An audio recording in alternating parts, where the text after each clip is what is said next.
வணக்கம் மக்களே. இன்னைக்கு நம்ம எங்க போறோம்னா ஆரே வாட்டர் ஃபால்ஸ் தான் போக போறோம். சென்னையில இருந்து நியரஸ்ட் வாட்டர் ஃபால்ஸ் எதுன்னு கேட்டீங்கன்னா ஒன்னு தடா வாட்டர் ஃபால்ஸ் சொல்லுவாங்க, இல்லைன்னா ஆரே வாட்டர் ஃபால்ஸ் சொல்லுவாங்க.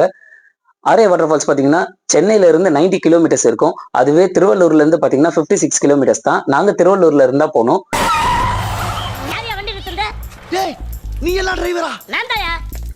தடா வாட்டர் ஃபால்ஸை கம்பேர் பண்ணா ஆரே வாட்டர் ஃபால்ஸ் தான் திருவள்ளூர்ல இருக்கிறவங்களுக்கு ரொம்ப பக்கமா இருக்கும். இந்த ஆரே வாட்டர் ஃபால்ஸ் நாகலாபுரத்துல தான் இருக்கு.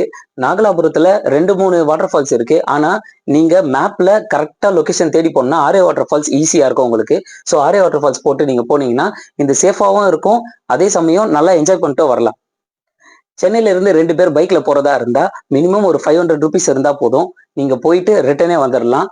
அதுவே திருவள்ளூர்ல இருந்தா இன்னும் கொஞ்சம் கம்மியாகும். இதே உங்ககிட்ட நல்ல மைலேஜ் தர பைக்கா இருந்தா இன்னும் உங்களுக்கு கம்மியாவே ஆகும். அப்படியே கொஞ்சம் மேல பாருங்களேன். It's ரொம்ப clear sky, Suryan's கொளுத்துing, it's too hot, வேர்த்து கோட்டிங், time is up. அங்க பாருங்க ஆரே வாட்டர் ஃபால்ஸ் போர்டு இருக்கு பாருங்க, ஸ்ட்ரைட்டா போனோம் போட்டிருக்கு. ஒரு வழியா நம்ம இப்ப ரீச் ஆயாச்சு.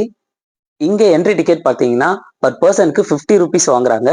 அதுவே பைக் எடுத்துட்டு வந்தோம்னா அதுக்கும் 50 ருபீஸ் தான். இங்க என்ட்ரி ஃபீஸா பர் பர்சனுக்கு 50 ருபீஸ் சார்ஜ் பண்றாங்க. இதுவே நீங்க பைக் எடுத்துட்டு வந்தீங்கன்னா பார்க்கிங்க்கு 50 ருபீஸ், அதுவே 3 வீலர் எடுத்துட்டு வந்தீங்கன்னா 100 ருபீஸ், கார்லாம் எடுத்துட்டு வந்தீங்கன்னா உங்களுக்கு 300 ருபீஸ் வரும். பார்க்கிங் சார்ஜ் கொஞ்சம் அதிகம் தான். என்ட்ரி டிக்கெட் வாங்கிட்டு 1.5 கிலோமீட்டர்ல இருந்து 2 கிலோமீட்டர் டிராவல் பண்ணோம்னா அங்க நம்மளுக்கு பார்க்கிங் ஏரியா இருக்கும். ஸோ நம்ம வண்டியை அங்க பார்க் பண்ணிட்டு நம்ம அங்க இருந்து நடந்து போயிடலாம். உள்ள ஒரு 3 கிலோமீட்டர்ஸ் கிட்ட நடக்கிற மாதிரி இருக்கும். ஆனா நடக்கிறது ஃபுல்லாவே ட்ரெக்கிங் பண்ற மாதிரி தான் இருக்கும். சுத்தி காடு தான். ஸோ நடக்கிறதும் நம்மளுக்கு நல்ல ஒரு எக்ஸ்பீரியன்ஸா இருக்கும்.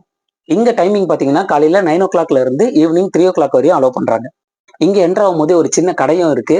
இங்க நம்மளுக்கு தேவையான ஸ்நாக்ஸும் வாங்கிக்கலாம். அது மட்டும் இல்லாம இங்க நம்மளுக்கு பிடிச்ச சாப்பாடு ஏதாவது சொல்லிட்டு வந்தோம்னா அவங்க அதை செஞ்சு வச்சிருவாங்க. நம்ம போய் விளையாடிட்டு வந்து கூட நம்ம சாப்பிட்டுக்கலாம்.